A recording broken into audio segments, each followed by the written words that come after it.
Lo lograron, finalmente lo lograron. Me engancharon a One Piece y no fue mediante su anime, su manga o un amigo trayéndome la palabra de nuestro Señor y Salvador Luffy. Y Dios sabe que tengo amigos que desde hace años me decían constantemente que lo viera. Lo logró la versión a la que menos fe se le tenía, el live action. En la actualidad ya estoy disfrutando de la historia en versión anime, pero live action lo comenzó todo. Y aquí te cuento cómo consiguió lo que parecía imposible. ¿Por qué nos cuesta ver One Piece incluso aunque llevemos tanto tiempo viendo anime? En mi caso, mi primer contacto con la franquicia fue con la versión ultra censurada y editada de 4Kids que transmitían por Cartoon Network cuando yo tenía unos 8 años. Sí, las víctimas de 4Kids aún existimos y yo soy una de ellas. 4Kids Entertainment es una empresa de doblaje y localización estadounidense, conocida principalmente por ser la primera en adaptar a Occidente Pokémon, Yu-Gi-Oh! Y por supuesto One Piece. Es infame por la cantidad de censura y cambios que les hizo a sus series. En aquella época, Pokémon y Yu-Gi-Oh! Salieron mejor paradas al ser series que ya eran aptas para todo público y se enfocaron principalmente en eliminar las referencias culturales a Japón. Caso contrario a One Piece, licencia que ni siquiera querían debido a su violencia y temáticas no aptas para niños pequeños. En la versión de 4Kids eliminaron las armas, el alcohol, la sangre, las muertes, modificaron nombres y términos, quitaron todo lo asiático y lo más importante, convirtieron 143 episodios en 104, quitando arcos enteros en el proceso. Como eso no era suficiente, la serie termina con la insinuación de la muerte de los sombreros de paja justo antes de Skypiea, cuando les cae el barco encima.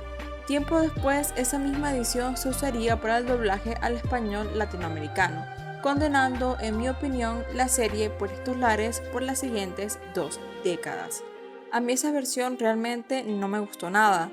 No sé si por la historia sin sentido, ya que cuando empecé a ver el live action fue que me di cuenta que lo que yo recordaba era muy diferente, por ver todos los episodios desordenados, debido a que aún con toda la censura que tenía, recuerdo que lo pasaban tarde por televisión, o porque simplemente no era el momento. Yo creo firmemente que algunas historias llegan a ti cuando te toca verlas porque las necesitas y no al revés. En 2007 aún me faltaban muchos eventos canónicos para entender One Piece bien. Luego se le suma el hecho que yo soy mala viendo series larguísimas. Me tardo mucho más que otras personas y me tienen que enganchar bastante para no sentirme agobiada. Y porque claro, piensas que no hay manera de que una historia dé para tanto, sin saber que esto es culpa de la cuestionable decisión de adaptar un capítulo de manga por episodio. Creí que la puerta estaba completamente cerrada y que se iba a quedar así.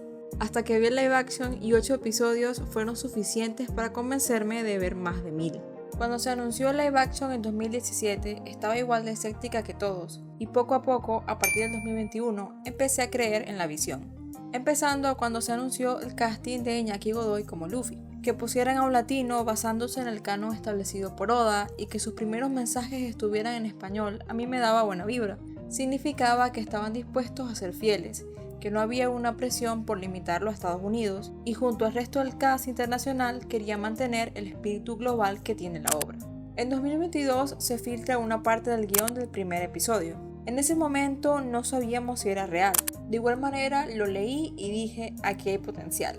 Déjenme decirles que yo no estaba equivocada, dado que ese guión terminó ganando el premio a mejor episodio o especial infantil en los premios del Sindicato de Escritores del 2024. Así comenzó mi apoyo completamente absurdo, demencial y sin ninguna base real, ya que ni siquiera había visto One Piece más allá de lo que ya comenté, simplemente porque sentía que esta vez, y a diferencia de otros live action, la esencia estaba ahí.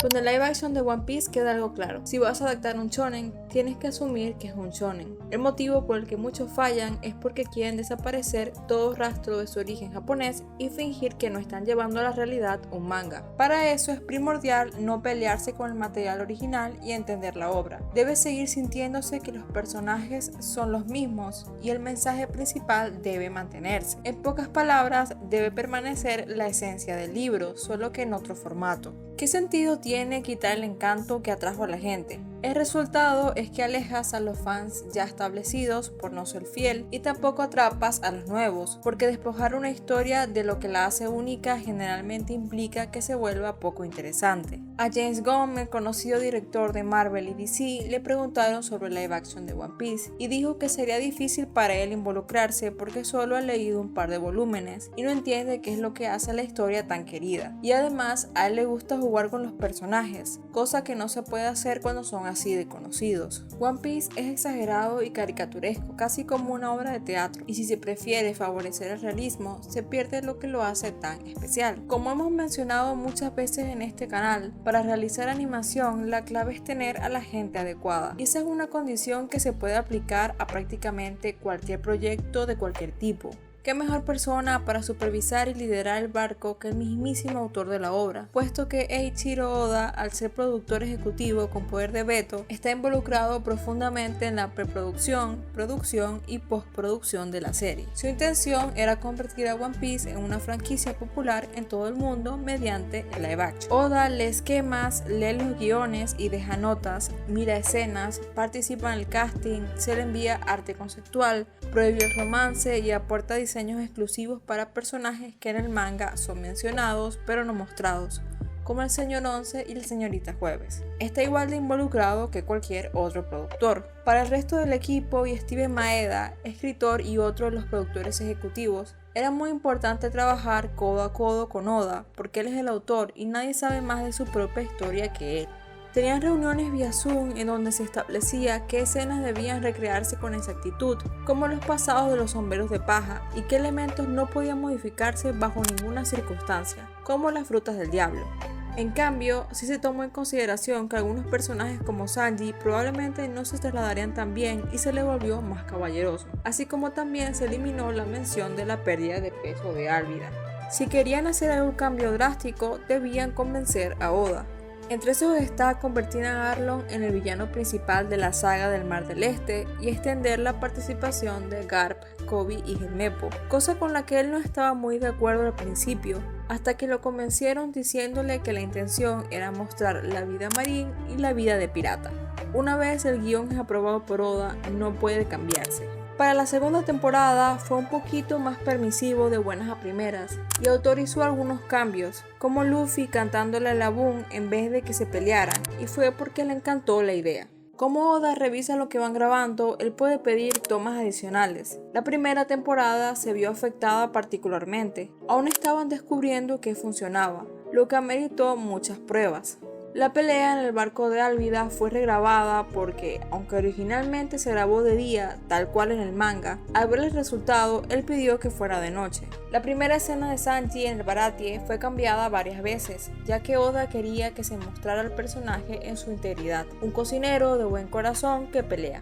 El flashback de Sanji niño y Seth se regrabó debido a que la primera vez había algo de vegetación en las rocas y debía verse completamente vacío. También pidió que la introducción de Robin fuera violenta y que en la escena de la ejecución de Luffy hubiera una toma enfocada en la espada en su cuello. A veces el equipo quería ponerse realista, como con Chopper o la escena de las flores de cerezo al final del arco de la isla de Drum, y Oda los mandaba a enfocarse en las emociones que querían transmitir, en ser poéticos. Una serie de televisión no se logra únicamente con el creador involucrado. Hay otras personas que son igual de importantes. Matt Owen, quien fuera showrunner en la primera y segunda temporada, es un ávido fan de One Piece. Según él, lo ayudó en un periodo muy oscuro de su vida. Estaba deprimido y no quería seguir hasta que la positividad de la serie lo hizo salir adelante. Por eso quería asegurarse de que fuera la mejor adaptación posible. Eso incluyó abogar para que la segunda temporada no comenzara directamente en el arco de Alabasta como querían los ejecutivos de Netflix. Por consiguiente, los arcos anteriores se eliminarían o resumirían. Él es otra pieza clave en el éxito.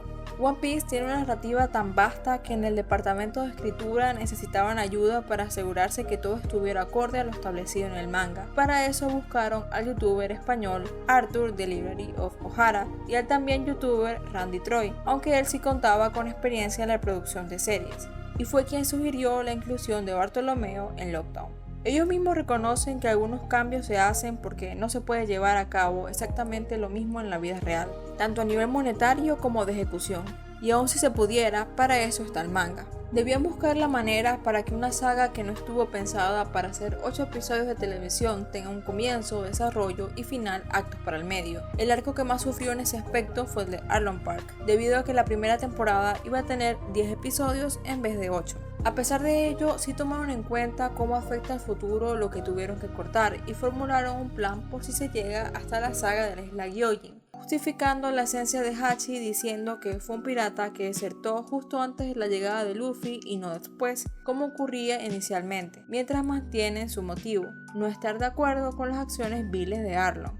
Todo esto sería en vano sin los talentosos actores elegidos por Oda para dar vida a los personajes, que resultan más que adecuados. Siempre se habla de los factores en contra que tiene el live action para no funcionar, pero nunca mencionan una de sus más grandes virtudes. La historia transcurre recorriendo el mundo, por ende el cast es variado. Subestima muchísimo el hecho de que el cast principal esté compuesto por un mexicano, un japonés, un español, 2 estadounidenses, próximamente una rusa y visualmente se vean sacados del manga.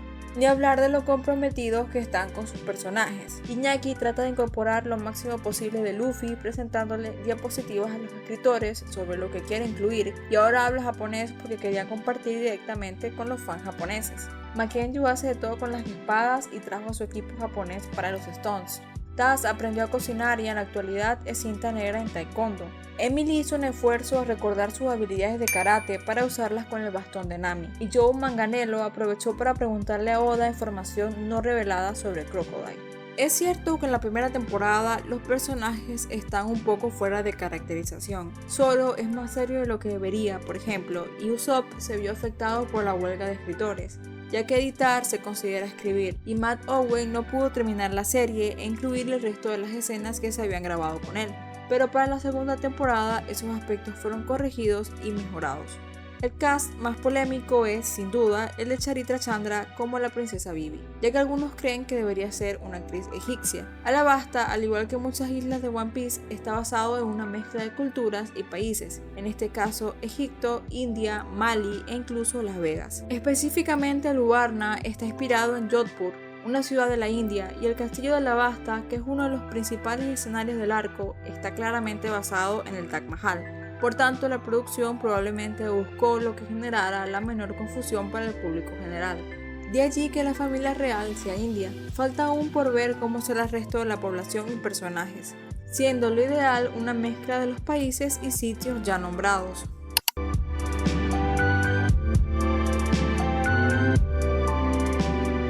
Los sets son otros de sus puntos fuertes. En su mayoría son prácticos o locaciones reales con vegetación auténtica, y aunque en la primera temporada se veían pequeños, compensan con la atención al detalle que tienen. Esto se debe a que los usuarios de las frutas del diablo y Chopper elevan considerablemente el presupuesto, y se decidió por ahorrar construyendo y aprovechando todo lo que se pueda.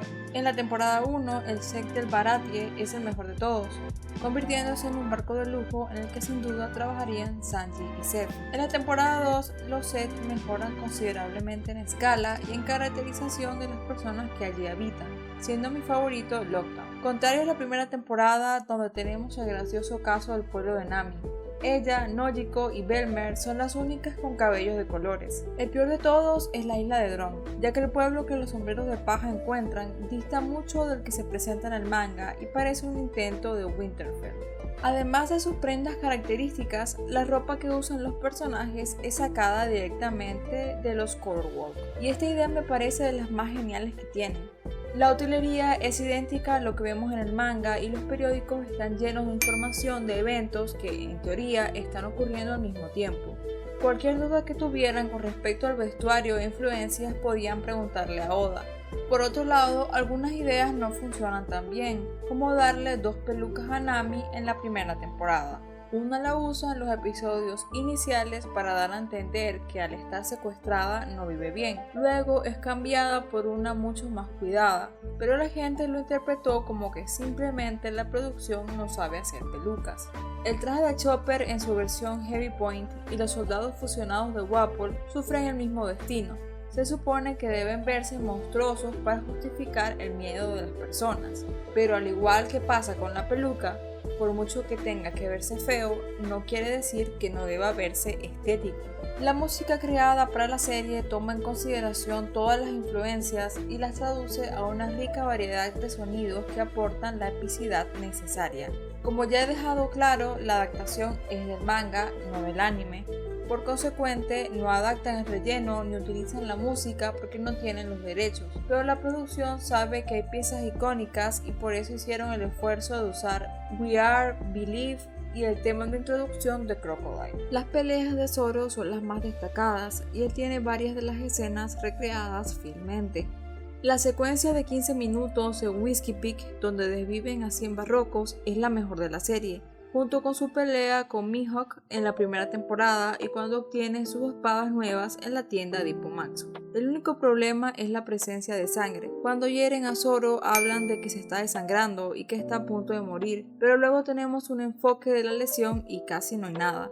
No me agradan tanto los acercamientos a los rostros de los actores, ni el filtro amarillo que usan en la primera temporada, y tampoco que algunas escenas transcurran en interiores, como la famosa declaración de Luffy con la bandera de Hiriluk, pero en general amo la sensación de hecho a mano con amor y de una pieza teatral que tiene toda la producción. Es un recordatorio de que el arte solo se puede hacer por humanos, en un mundo donde la inteligencia artificial es cada vez más prominente.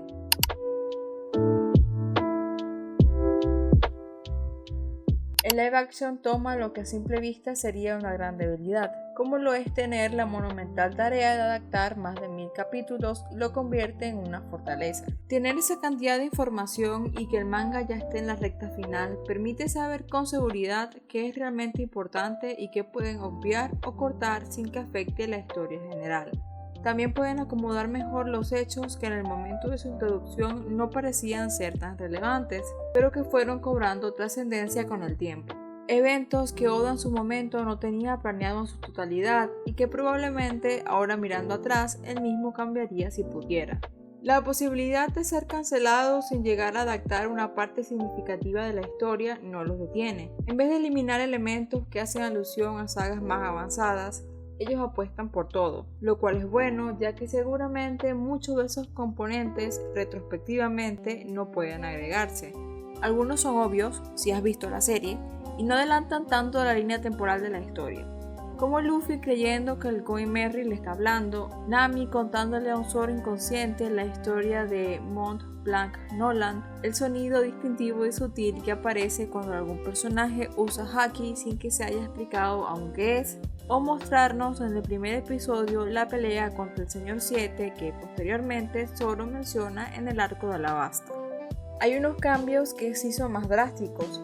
El adelanto de la revelación de que Garp es el abuelo de Luffy es uno de ellos y se basa en la idea de que si son dos personas que tienen el mismo apellido, debería ser algo evidente para muchos que son familia, que no tiene sentido ocultarlo. Como resultado, Garp se establece como un obstáculo para Luffy mucho más temprano en la historia, para así darle más urgencia a la primera temporada.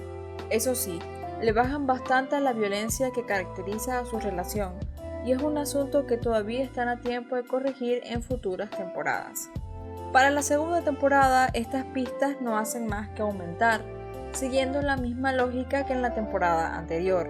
Bartolomeo se encuentra en Lockdown porque en la saga de Dressrosa se nos revela que antes de ser pirata era un ladrón en esa ciudad, hasta que ver a Luffy en el patíbulo lo inspira a cambiar. De la misma manera, Brook aparece en el flashback de Laboon, y los gigantes, quienes originalmente no hacen mención del nombre del dios del sol, ahora sí hablan de Nika y de la geografía de Elbaf, tal y como 800 capítulos después aparece en el manga.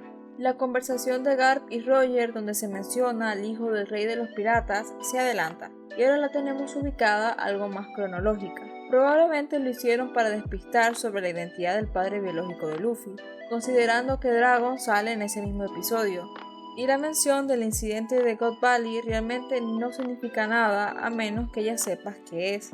Yo tengo la expectativa de que logremos llegar aunque sea hasta el arco de Enies Lobby, con suerte hasta el arco de Marineford, pero de ninguna manera considero que llegamos hasta la saga de la isla de Whole Cake. Por tanto, me parece bien que buscaran la forma de incluir un fragmento del pasado de Sanji. Con excepción de Luffy, su personaje es el último en recibir un desarrollo clave hasta estar bien adentrado en la historia, y creo que de no acelerar algo de su pasado, a la larga terminaría sintiéndose más incompleto que los demás. Nami es el miembro de la tripulación ideal para que él se desahogue con respecto a su mamá y que no quiere perder a alguien querido del mismo modo. Solo revelan lo justo y necesario. De su personaje aún queda tela por cortar, por tanto no arruina la experiencia. El único adelanto que queda extraño es Sabo. Siempre ha sido una teoría que él se encontraba acompañando a Dragon en Lockdown, por tanto no desentona, pero mostrarlo simplemente parado en el fondo sin nadie más y que parezca que va a hablar o que será relevante rápidamente para luego no salir en otro episodio ni ser mencionado de ninguna manera es raro. Aún así tiene los cameos e easter egg precisos, que son divertidos para que conoce la historia original sin afectar para nada la experiencia de los nuevos, a menos claro que busques en internet inmediatamente quiénes son todos esos personajes. En el arco de Arlong Park hay menciones a los temas que posteriormente se desarrollan en la saga de la isla Gyojin, y en general nos van dejando saber sutilmente que la realidad sociopolítica del mundo de One Piece no es lo que parece, con menciones de rebeliones y de una revolución. En particular, tenemos una interesante frase de Buggy con implicaciones para el futuro del manga, en donde él dice que no hay nada más poderoso que las historias, y considerando que la simbología de Luffy siendo la pieza blanca de Go salió antes en el live action que en el manga, a lo mejor valga la pena prestar atención a esos detalles. Pero suficiente del futuro, analicemos cómo el live action adapta la historia propiamente dicha. El amanecer de una aventura es reestructurado para que Luffy, Zoro y Nami se conozcan en el mismo sitio, una alteración necesaria por cuestiones de tiempo. Koby en un corto periodo genera una relación entrañable con Luffy. Es entendible que un momento tan breve lo marcara tanto. Hay personajes que destacan en contraste con el manga. Buggy, una vez me adentré en el anime, no es de mis preferidos y aquí es sin duda una atracción importante. El pobre Merry se vuelve memorable al morir trágicamente para aumentar la sensación de peligro. Usopp es el que tiene más páginas eliminadas de su historia, con el arco de la Villa Syrup viéndose muy distinto a como es en el manga y fusionándose con el de Zoro. Según Steven Maeda, grabar con niños es caro y tardado. Lo único que se pudieron permitir en ese aspecto fueron los pasados de los Mugi. Y supongo que de allí viene la eliminación de los piratas de Usopp. Se quita la pelea con Tom Creek y el arco del Baratie también es acortado, pero la relación de padre e hijo entre Sanji y Seth se mantiene. En sus conversaciones se nos deja saber que Sanji está dispuesto al autosacrificio si eso implica que sus seres queridos estén bien. Hace falta la escena donde Sanji se inspira a seguir sus sueños al ver a Zoro pelear, aunque para compensar tenemos la escena inédita donde Zoro le jura lealtad a Luffy. En el arco de Arlong Park hay un momento polémico. Hablo de la decisión de que Luffy escuche el pasado de Nami y no salga caminando antes como ocurre en el manga, cuando en realidad en el live action él solo escucha la primera parte de la historia, en donde de hecho la reputación de Nami queda perjudicada y aún así decide formar su propia opinión de ella y ayudarla. Otra polémica es la decisión de que en la aldea genuinamente no supiera nada de lo que Nami hacía para salvar al pueblo. Que un montón de adultos, incluido Genzo el sheriff, no hicieran nada para evitar que una niña se sacrificara no es algo que me encante del manga y comprendo el cambio. Utilizan a los marinos para informarnos rápidamente de que el mundo no es como dice el gobierno, especialmente con el uso de los guerreros del mar, y deja ver que hay corrupción en sus filas. Esta parte no es una invención completa de live action, ya que emplea los diarios de Koby Mappo, y nos muestran a profundidad cómo ellos dos se vuelven amigos. La adaptación de Garp es conflictiva. Diría que es de lo que está más alejado de su versión original, pero tampoco estoy muy segura de cómo su personaje, si se dejara intacto, funcionaría sin que quede raro. Todos los personajes empiezan considerablemente más débiles que en el manga. Sin embargo, si hay un asunto que es difícil de controlar en los shonen, es la escalada de poder, y en este caso debe ser realizable en la realidad, así que tiene sentido que comience de esa manera. Como todo está tan comprimido, no hay tiempo para que los eventos se desarrollen como se debe, y para suplementar tenemos a los personajes, principalmente a Luffy, diciendo en voz alta lo que se supone que debes de entender naturalmente, algo comprensible por la gran cantidad de material que se tiene que cubrir.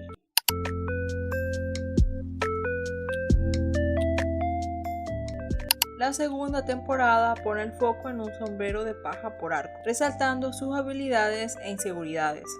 Esto es algo que se pierde a medida que avanza el manga y se le va dando prioridad a lo sociopolítico y a los misterios. En Lockdown se plantea qué implica para Luffy ser un capitán o un líder, y la pregunta se desarrolla el resto de la temporada, siguiendo los ejemplos de Vivi, Wapol y hasta Dalton y Cobra, pero en el arco del Jardín Pequeño eliminan su posible uso de Haki en la pelea con el Señor 3. En el arco de la Montaña Reversa se tocan las inseguridades de Nami, donde todos la apoyan, siendo una buena contraparte de Tashigi, quien no es apreciada en la marina. En Zoro también profundizan. Él es muy duro consigo mismo al sentir que es el miembro de la tripulación de la que depende la seguridad de los demás, y ese es un punto que no es tan tocado en el manga.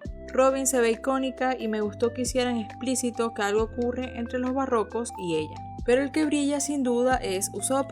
Él vuelve suya la filosofía de los gigantes de luchar a pesar del miedo y con honor. Luego lo demuestra en la pelea con la señorita San Valentín, que es un cambio acertado. Con esto compensan su falta de tiempo en pantalla en la primera temporada. Vivi demuestra sus habilidades como diplomática desde pequeña y su participación en la pelea contra Wapol hace que ambos personajes se sientan más redondos y en el caso de Wapol un villano más competente. El flashback de Chopper tuvo el tiempo necesario para hacerte morir de amor. Su relación con Hiriluk está bien planteada y es la confirmación de que fue una buena decisión dividir la saga en 2 temporadas.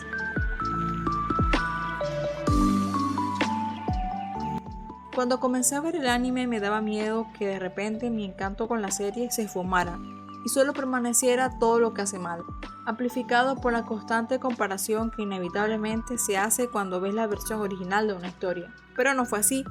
Al contrario, me encontré apreciando sus elecciones y notando cosas nuevas. Por eso considero que es un excelente punto de partida para los que no están muy seguros de darle la oportunidad a One Piece, o un buen complemento para los fans viejos. Hay cambios, pero son los necesarios. No se alteran los resultados ni se elimina información importante, especialmente si afecta al futuro. El origen de los personajes y sus personalidades son casi iguales y las modificaciones son mínimas. De igual manera, no teme hacer lo que sea mejor para el nuevo medio, que es la televisión, adaptando la estructura narrativa y siguiendo lo máximo posible el canon y la lógica establecida en el manga.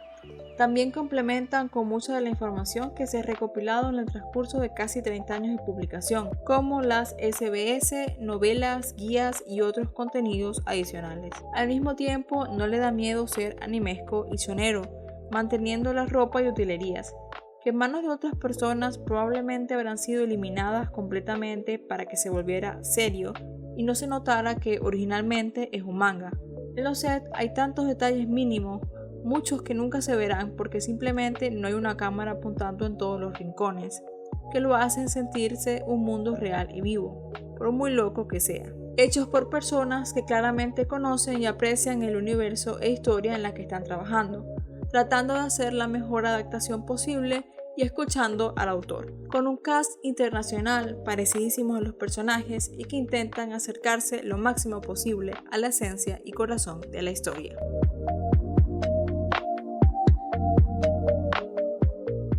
Y bueno, esto es todo por hoy, espero estén bien, les mando un abrazo a Chihuire, no olviden suscribirse y decirme qué les pareció, eso me haría muy feliz, hasta la próxima.